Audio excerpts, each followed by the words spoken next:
Hi, we're Ice 9. And you're watching Afterglow Prog Rock TV.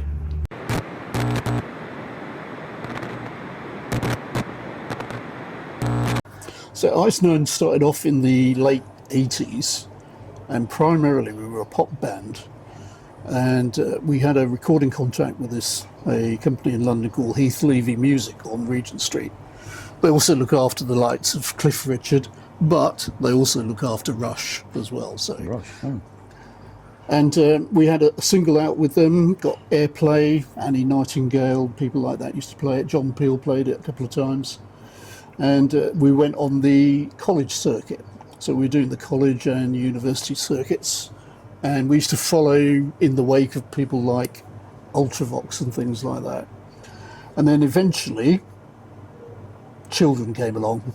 Yeah, I should point out I wasn't in the band in the 80s. No, he's my love child, actually. See, I didn't realise that Ice 9 had been going that long. I thought it was only a recent thing. And then so there was a bit of a sabbatical while the kids grew up, and then we had several changes. We became a rock band with jazz leanings, and then we moved to this area, and that's when we caught up with Alex here. And Alex is very much same musical taste as I've got, which is prog rock. So we got together, and the chemistry was there. It seemed to work really well. So we put a band together, and that's where we are now. Yeah, we sort of started this version of Ice 9 2020-ish, I suppose, around there somewhere, and then struggled through the pandemic as we could. Very much so. And then since the pandemic's when we sort of regrouped and gone again, I suppose, almost restarted. So the material we're writing now is actually very, very exciting for people like us, because it's not only interesting for the musicians to play, but we hope it's interesting for the listener as well. And we're trying to take things to another level at the moment by introducing new players into the band. We've just recently got a new guitarist, Ethan Anderson, who's very much from a sort of jazz funk background. So he's adding a different flavour to the whole thing. Our keyboard player, Charlie Best, he's very much into blues. So he adds that flavour to the whole mix.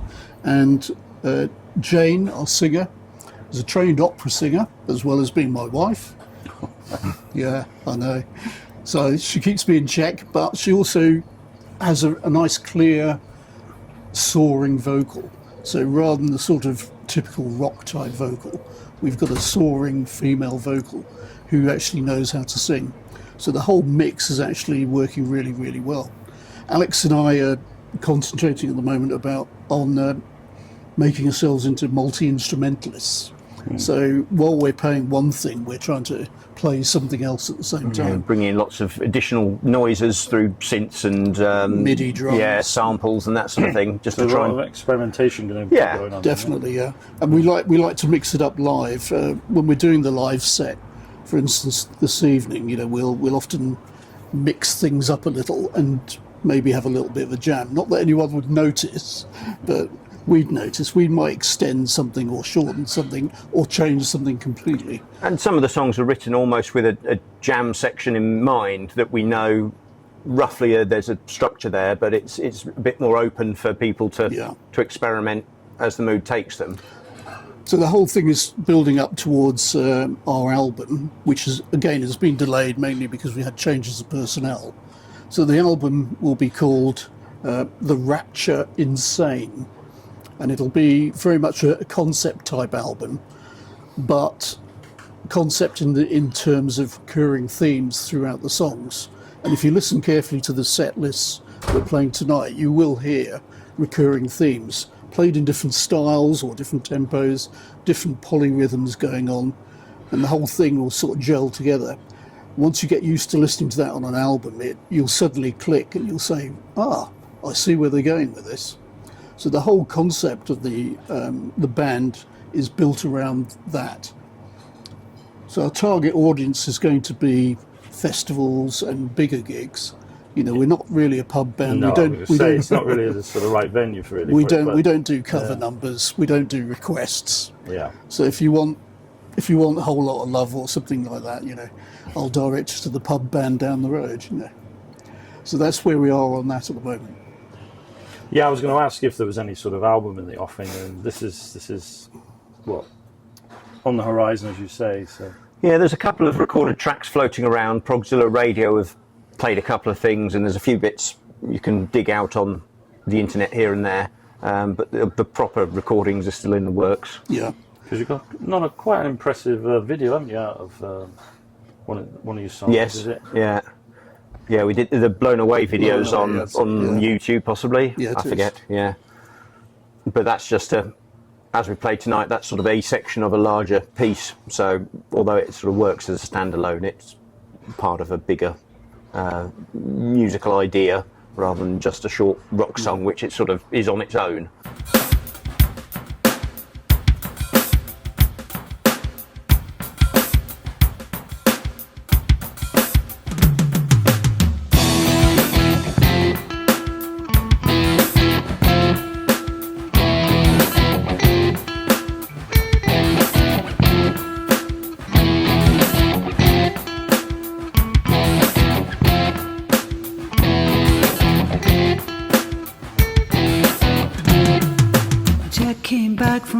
A sparrow, he ain't Jack no more.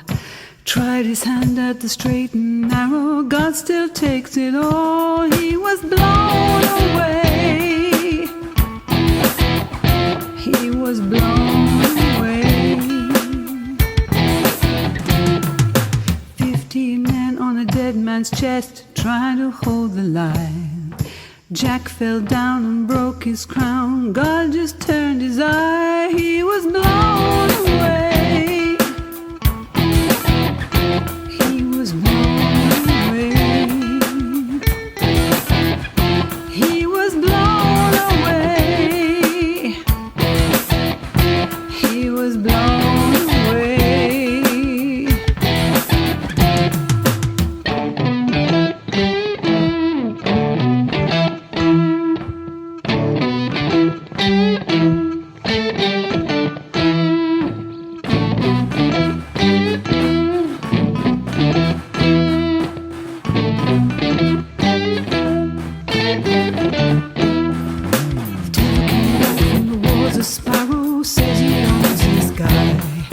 Jack got up and shot his arrow, blind the devil's eye. He was blown away. He was blown away. Na na na na na na na na na na na.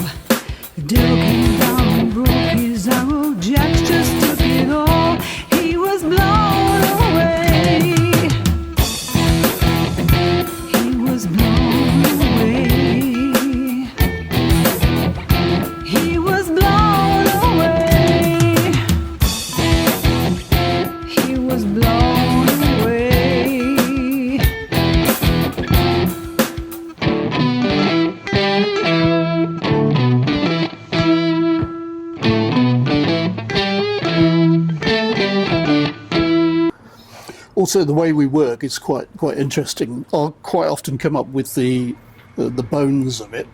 I'll take it along to rehearsals, so the guys will learn it, but then they'll hang flesh on it in their own different styles. You know, I mean, I very rarely have to say anything to Alex, for instance. You know, I never say to him, it goes like this or it goes like that. You know, I just play it and then he plays his bit over the top, and that will evolve as the more we play it as well. And hopefully the other players pick up on that. They pick up on that chemistry that's going on with the rhythm section and then can expand on that. We like players certainly to have as much freedom as they want within the structure of the song. And that's the way we plan everything. That's the way we write everything. So it's pointless being in a band if everything is note perfect and you can't stretch yourself. We want people to come into the band, stretch themselves in the song, and ultimately evolve the song. It has worked quite well to weed out people who weren't quite right, though. A few times we've had members who couldn't quite cope with that sort of way of working, and so we haven't sort of gelled as well as they want, even if they're good players or whatever. It doesn't always doesn't always fit. So we have to be careful who we bring into the band. We've tried, I think we've tried 15 other people so far in the So last. you're still involved in this? Is that the Yeah. case? Yeah. Definitely. Yeah. So who would you say was some of your biggest influences then? I mean, you class yourself as, what is it? How do you put We liked the yourself? term. We used to like hybrid rock, and then after we saw Pendragon playing, they talked about atmospheric rock, and we liked that as well. Yeah.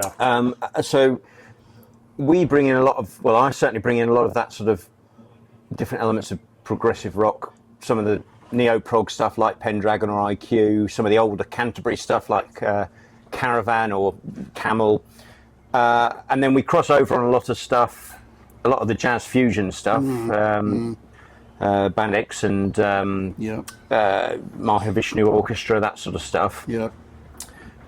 So an awful lot of different influences. And I think, as you said earlier, Charlie brings in blues and that sort of stuff, and it all mixes together in some fashion. We very much like, the likes of Yes and things, the more sort of symphonic side of things, and stretching our own playing really to reach those sort of levels. So I think people like Yes, from my point of view. You mentioned King Crimson. didn't you, King as well? Crimson. Yeah. There's a lot of Floyd influences in there. You'll hear, that's mainly from the soundscape side of things. But you'll hear an awful lot of things, and you'll get a bit of trad jazz on occasion. We've been known to sort of drop into that. In rehearsals, certainly we mess around with the songs and try them in different styles. So we have tried reggae versions, jazz versions. Doesn't always work. Doesn't always work. But occasionally something really good comes out of it, and you go, "Yep, that works." Because if you're in a cover band, you've got no room for manoeuvre. Everyone loves what you're playing because they know it. Our job is to make everyone love what we're playing. And we love what we're playing, so hopefully other people will love what we're playing.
So this band, as it stands now, how long have you been playing together then?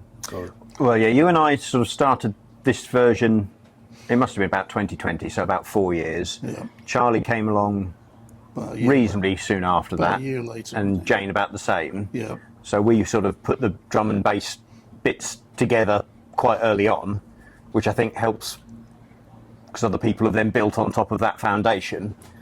And then, yeah, we've had a few. Guitarist seems to be our weak point at the moment. We've been through a few guitarists and a few percussion players and what have you. I think the guitarist gets scared off by the complexity. Well, it could be the complexity or something else. I don't know. Well, the guitarist you got at the moment seems to be fitting in quite well, doesn't he? I mean, he seems to enjoy doing them sort of things. Yeah, well, Ethan's he's a natural player. He plays by ear, so he can pick things up. He also is a great listener, which is something in a band like ours is essential, really. You've got to listen to what everyone's playing, and then he'll feed off that. So as you've probably heard tonight, he's added a huge amount of texture to the sound, hasn't he? He's only young, which, he's sort of dropped the average age quite significantly of the band. And he's not been with us that long, so he's gelled in quite quickly. So I suspect the longer he's with us, the better it'll be, because he's still sort of finding his feet a little. But not that you'd really notice, I think, but it's working out quite well with Ethan. Yeah, I mean the work now with Ethan is going to start on the albums. So we're going to start putting the album together in earnest. We've got the bones of it done. We just need everyone's input really on it. And if it's significant input, the arrangement might change completely, so we might have to re-record parts. But hopefully it'll all come together. We're aiming really to have the album out by Christmas, because next year our plan really is to do the festival and college circuits. Yeah, a few more. There's some good progressive rock venues and events. Yeah, there's quite a few of them cropping up now, isn't there? And we'd quite like to do some of those, just because it would be nice to sort of play to audiences who are familiar with the style that we're playing, rather than things like pub gigs are fine. It's nice to play something on your doorstep, but it would be nice to have an audience who sort of got those musical references a little bit more. Yeah. I mean, the audience tonight is reasonable, but there's still a lot of chatter there, isn't there? Which is a pub gig, isn't it? It's fine, yeah. It's what it is, yeah. But it would be nice to have that sort of things like the Soundle and Prog for Pert and things like that, which have an audience of people who go knowing that's what they want to listen to. I think would really be a sort of a nice addition for us. Yeah, I mean the whole concept of being in concert, for instance, is what we're about, rather than sort of doing a gig. We prefer it to be in concert, where people will be there, they'll enjoy the music, they'll listen to the music, and hopefully they'll appreciate the music.